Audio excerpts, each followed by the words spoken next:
The changes in the way that children and young people use social media has been absolutely amazing over the last few years. And obviously, children are often at the forefront of how to use this technology and are often way ahead of their teachers. And this poses a very difficult challenge for schools to ensure that they know what's happening and how they can respond to keep children safe. Schools, we always say, are often at the vanguard of online safety issues. They're the ones that are encountering some of these most. We see so many different technologies in use by so many different children, and we're seeing that really diversifying.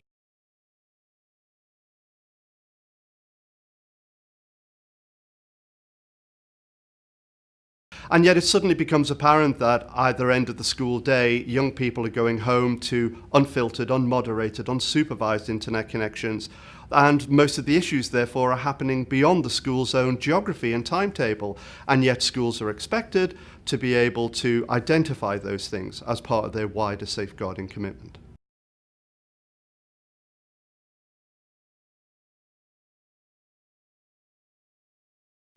The guidance has also been updated to include the prevent duty, which came into force in 2015. And of course, it means for schools that tackling radicalisation and extremism is actually a safeguarding matter. So within keeping children safe in education and together with the definitions around appropriate filtering, one of the things that's included in there is indeed whether your provider, current or future, integrates this list, the police assessed list of unlawful terrorist content produced on behalf of the Home Office.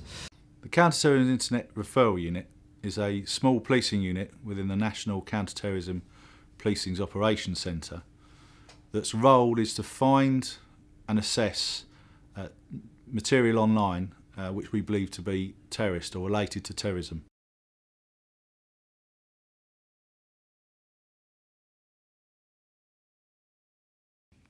The Internet Watch Foundation work internationally to eliminate child sexual abuse content.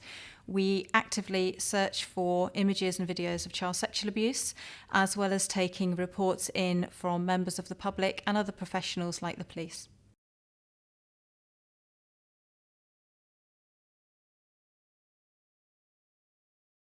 Whether the filtering and monitoring that you've provided are fit for purpose. And purpose means the size, the perspective of the school, the culture, the age range that it covers. And hence, when we talk about filtering, or indeed we talk about monitoring, we're thinking in terms of whether there is a granularity in that approach that allows different parts of the school community to gain the right sort of appropriate access. And that's a big ask for many schools because that's a technical issue, and it also has financial implications too. Schools who lock everything down do not provide the right environment to be able for young people to be able to manage their own safety or indeed to teach it. For example, inclusion of age-appropriate filtering. So, for example, in an infant school, the filtering would be different to that of a sixth form college or a secondary school indeed. And how flexible are the systems to be able to cope that and to accommodate those expectations to enable and support learning? Because as the question is asked around overblocking, that is a significant issue.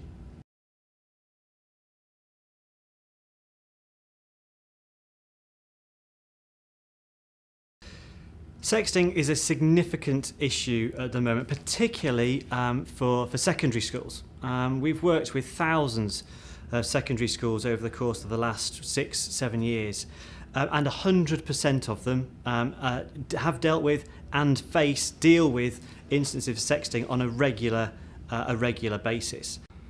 In terms of bullying, most schools have an anti-bullying policy or indeed an anti-bullying strategy. But schools, I guess, that tell you we don't have bullying here are either mistaken or don't actually understand that there is an endemic level of this sort of behaviour within any social group, and particularly in terms of online.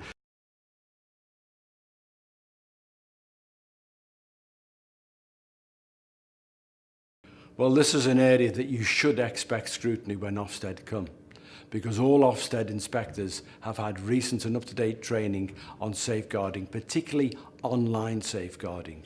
So you should expect that they will be interested in this area.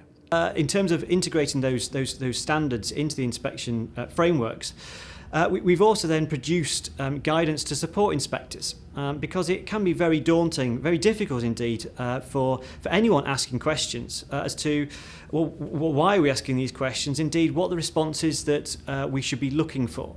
Ofsted are astonishingly good at identifying loose ends and then just pulling at those loose ends. And so one of our contributions has been around identifying what those loose ends are from an online safety perspective.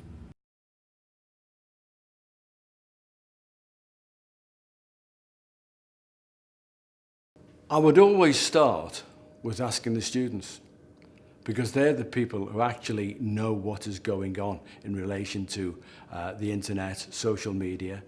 And I think schools would be well advised to start by considering what the students say are the issues that are facing them. In the new Keeping Children Safe in Education guidance, it specifically talks about a school's capacity and responsibilities to educate children and young people in online safety and around building that resilience. And I think that's a really important component.